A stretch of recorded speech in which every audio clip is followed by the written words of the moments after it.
بسم الله الرحمن الرحيم. الحمد لله رب العالمين، وصلى الله وسلم وبارك على نبينا محمد وعلى آله وصحبه أجمعين، أما بعد.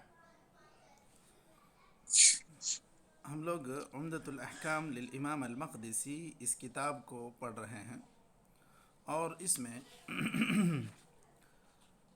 باب الرہن، یہ کتاب الرہن، اس باب کے تحت امام مقدسی نے بعض احادیث ذکر کی ہیں جن کا براہ راست رہن سے کوئی تعلق نہیں ہے، بلکہ معاملات سے ان کا تعلق ہے۔ اس مناسبت سے انہوں نے ہر حدیث کے لیے ایک باب الگ سے ذکر کرنا ضروری نہیں سمجھا، تو وہ باب الرہن ہی سے متعلق جو احادیث ذکر کیے ہیں اسی کے ضمن میں ان احادیث کو بھی ذکر کیے ہیں۔ میں جس شرح کے ذریعے سے آپ لوگوں کے سامنے یہ درس کا سلسلہ آگے بڑھا رہا ہوں، تو اس میں شیخ آل بسام، شیخ عبداللہ عبد الرحمن بن صالح آل بسام جو ہیں، انہوں نے جو عمدۃ الاحکام کی شرح کی ہے اس میں انہوں نے بعض ترتیبات احادیث کو بھی مقدم و مؤخر کیا ہے مناسبت کے اعتبار سے۔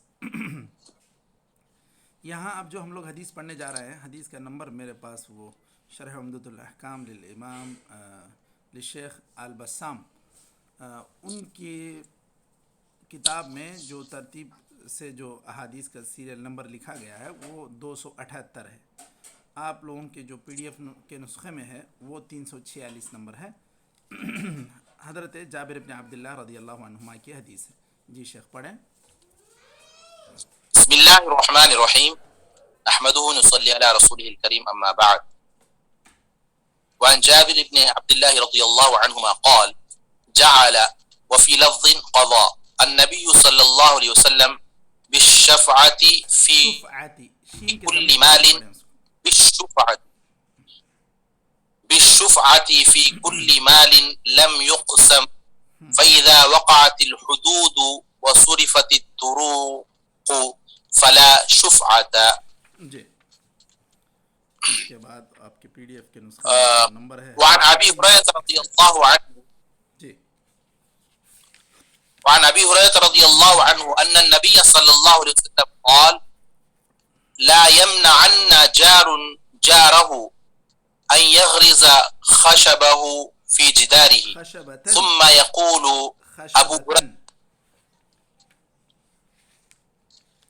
خشبة خشبتن، ہاں جي خشبة في جداره ايوه ثم يقول أبو هريرة ما لي أراكم عنها معرضين والله لا أضربن بها بين أكتافكم. جی هذا وبالله التوفيق. صلى الله عليه وسلم. ٹھیک۔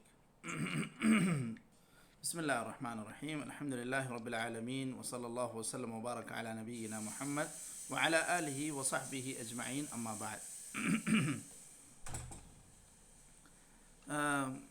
ہم لوگ عمدۃ الاحکام للامام المقدسی اس کتاب کو پڑھ رہے ہیں، اور اس میں کتاب البیوع کے بعد انہوں نے باب الرہن کے ضمن میں بعض احادیث ذکر کیے ہیں جن کا تعلق معاملات سے ہے۔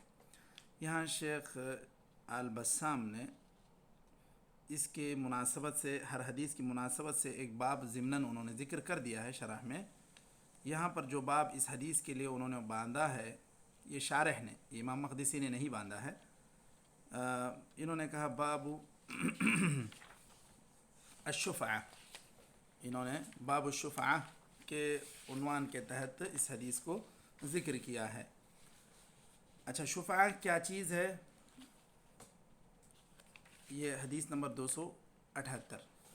شفعہ اصل میں کہتے ہیں جوڑ کو، والشفعی والوتر، جس طرح سورہ فجر میں ذکر آیا ہے، اور یہاں پر شرعی اصطلاح میں یا فقہی اصطلاح میں یہ ایک شریک کے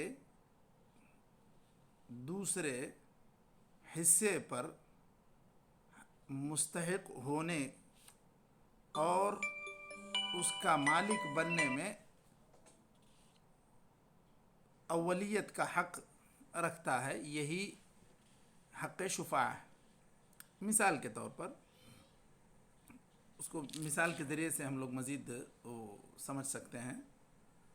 ایک زمین اگر کسی دو انسانوں نے لی، دو دوستوں نے مل کر ایک زمین لے لی، ایک زمین کا ٹکڑا بک رہا تھا. ایک آدمی کے پاس اتنے پیسے نہیں تھے کہ وہ بر وقت اتنی رقم ادا کر کے لے سکے.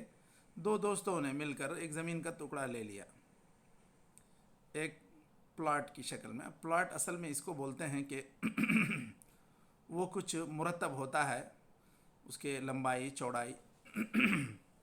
یہاں خاص کر ایسی زمین جس کی ابھی ترسیم نہیں ہوئی ہو، جس کے اندر ابھی باؤنڈری نہیں بنائی گئی ہو، جس کا پوری طرح راستہ بیچ میں نہیں دیا گیا ہو، ایک پوری طرح ابھی ایک فلیٹ زمین، ایسی ہی خالی زمین جس کے ابھی کوئی راستے بھی نہیں بنائے گئے، جس کے کوئی ابھی اس کی نشانات بھی اس کے اندر نہیں ڈالے گئے کہ زمین کہاں سے شروع ہو رہی ہے، کہاں ختم ہو رہی ہے، اور کدھر اس کا راستہ بنے گا، کدھر اس میں گھر کا اگلا حصہ آئے گا. یہ ساری چیزیں نہیں ہوئی ہیں.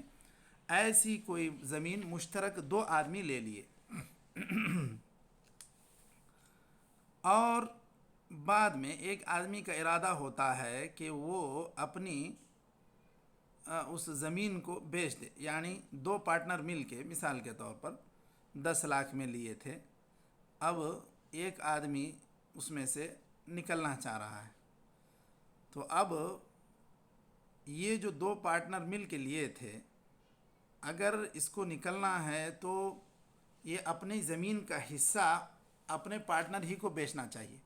جو اس کا پارٹنر ہے، جو اس کا ساتھی ہے اس زمین میں، وہ زیادہ حق رکھتا ہے اس کا مالک بننے کا. یہی حق شفاء کہلاتا ہے. تو یہ اوروں کو دینے سے پہلے میں کسی اور نئے انسان کو بلا کر اپنا حصہ بیچنے سے پہلے اسی کو مجھے ترجیح دینی پڑے گی اور اسی اپنے پارٹنر کو دینا پڑے گا کہ بھائی تم ہی یہ حصہ لے لو، اتنی میری رقم مجھے دے دو. لیکن اگر ایسا ہوا کہ زمین بڑے سائز کی لے لیے اور مثال کے طور پر ایکڑ کے حساب میں لے لیے، 1 ایکڑ لے لیے. اب اس کے اندر جو ہے اگر مرتب انداز میں اس کا نقشہ بنا دیا گیا، 20 پلاٹ میں 10 پلاٹ اس کے حصے میں آئے، 10 پلاٹ اس کے حصے میں آئے، راستے بنا دیے گئے، نشانات ڈال دیے گئے، پلاٹ کے جو شکل ہوتی ہے وہ شکل بنا دی گئی کہ کدھر راستے ہوں گے، کدھر گھر بیٹھ سکتے ہیں، اس کا پوری طرح نقشہ اگر بنا دیا گیا. تو اب اگر 10 پلاٹ میرے ہیں، 10 پلاٹ اور ہمارے ساتھی کے ہیں، اگر میں 10 پلاٹ کسی اور انسان کو بیچتا ہوں تو کیا اس انسان کو، میرے پارٹنر کو کوئی نقصان ہے؟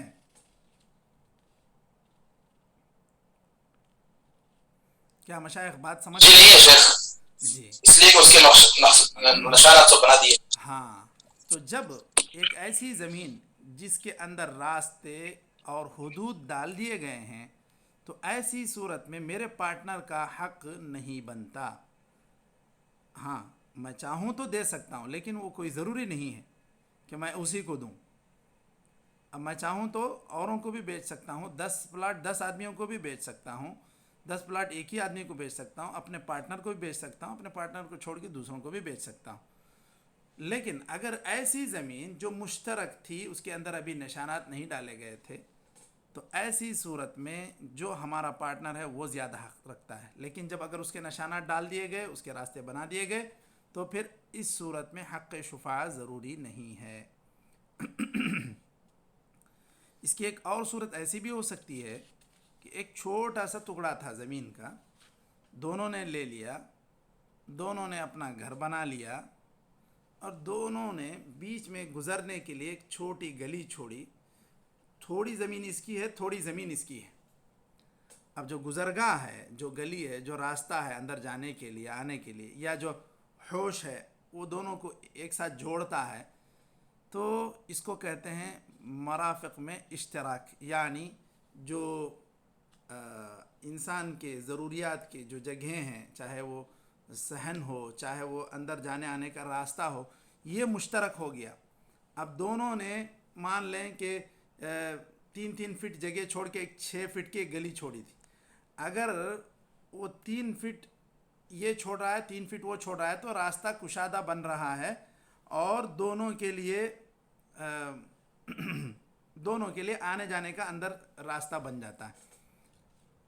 لیکن اگر کوئی یہ کسی اور آدمی کو بیچ دے، اب اس مشترک راستے میں آنا جانا ہے، تو یہ جو بازو والا ہے اس کو یہ چیز گراں گزرے گی کہ آپ ایک ایسے انسان کو بیچ دیں جو اسلامی آداب کا خیال نہیں رکھتا، پردے وردے کے تعلق سے اہتمام کرنے والا نہیں ہے. ایسے انسان کو آپ بیچ دیے، اب یہ اس کا صحن اس سے جڑا ہوا ہے یا اس کا راستہ اس سے جڑا ہوا ہے، تو اس صورت میں بھی اس کو تکلیف ہوگی. تو ایسی صورت میں حق شفا وہ انسان رکھتا ہے جس کے دو چیزیں اس طرح کی کوئی مشترک ہوں.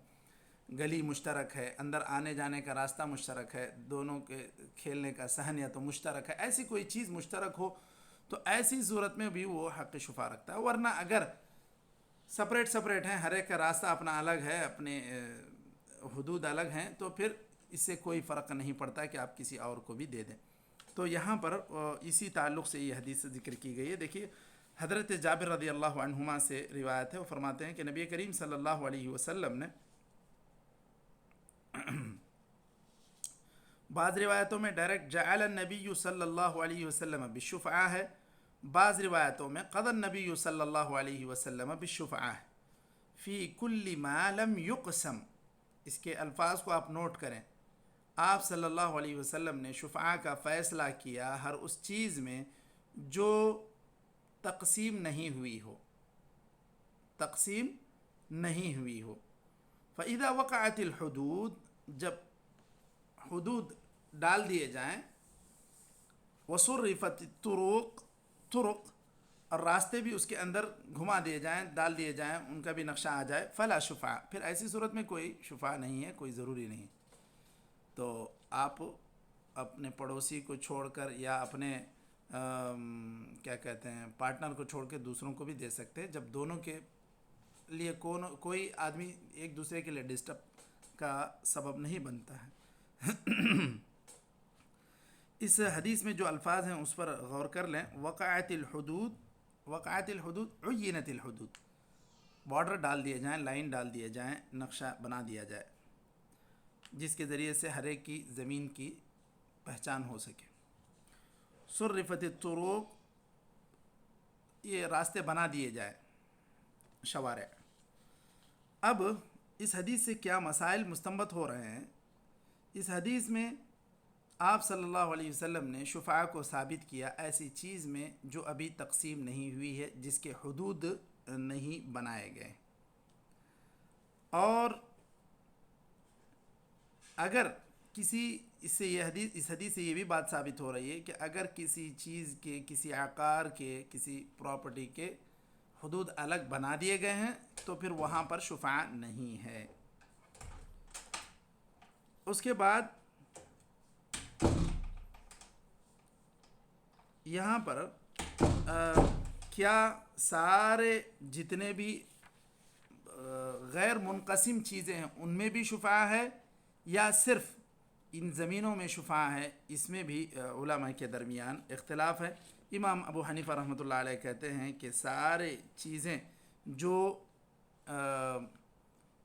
منقسم نہیں ہیں، مثلا کوئی آدمی گاڑی لیا، ہم 2 آدمی مل کر گاڑی لیے تھے، دونوں استعمال کے بعد میں اب مجھے ایسا لگا کہ نہیں، مجھے اپنی ایک پرسنل گاڑی رکھنا ہے، تو وہ جو آدھا حصہ ہے ہم لوگ گاڑی جس میں خریدے تھے، تو وہ بھی اس میں بھی اولیت اسی کو ہوگی. آپ کسی ایک اور پارٹنر کو لا کے اس کے اندر داخل نہیں کر سکتے آپ کے پارٹنر کی مرضی کے بغیر. اگر دونوں میں بات نہیں بھی بنتی ہے، اس کو کہتے ہیں منقولات اور غیر منقولات. غیر منقولات یہ جو زمینیں ہیں یہ تو سب منقولات میں نہیں آتی.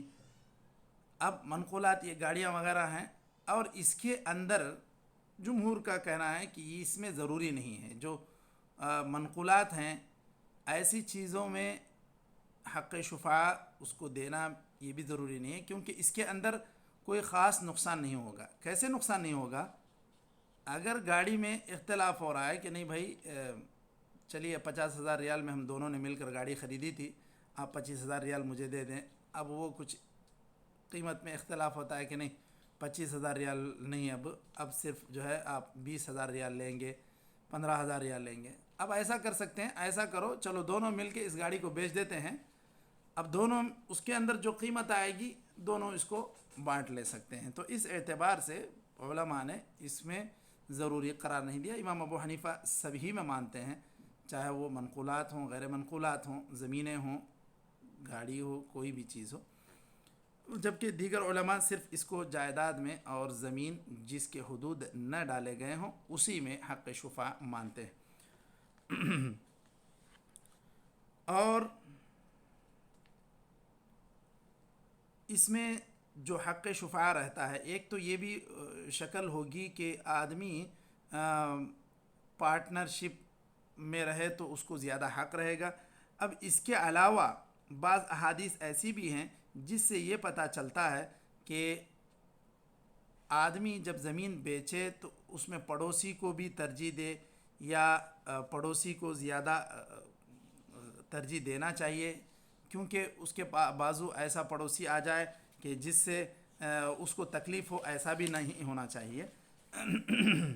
ابو داؤد نسائی میں حدیث یہ ہے، جار الدار احق بالدار. آپ یہ گھر بیچنا چاہتے ہیں، بازو والا لینا چاہتا ہے تو وہ زیادہ اس کا حق رکھتا ہے. یہ بھی حق شفاع میں آتا ہے. اگر قیمت نہیں بن پڑتی ہے تو پھر یہ اس کے اوپر واجب نہیں ہے، لیکن مستحب یہی ہے کہ وہ اس کو ترجیح دے، جار کو. اس کے حق اس پر زیادہ ہوتے ہیں.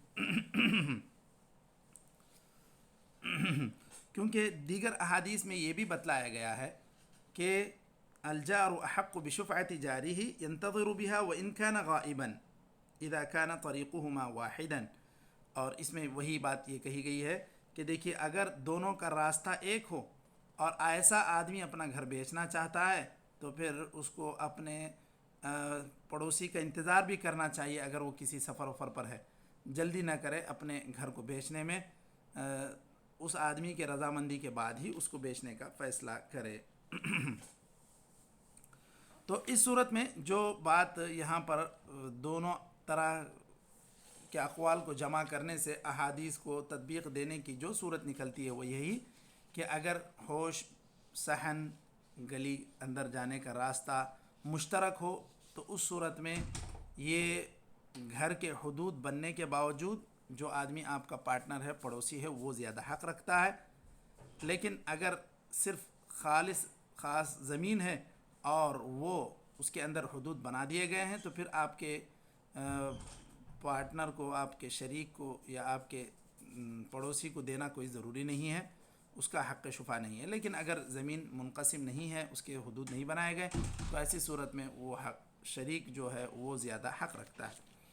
چلیے یہاں پر اس کے بعد ایک دوسری حدیث ذکر کی جا رہی ہے. عن ابی ہریرہ رضی اللہ عنہ، یہ حدیث نمبر 279.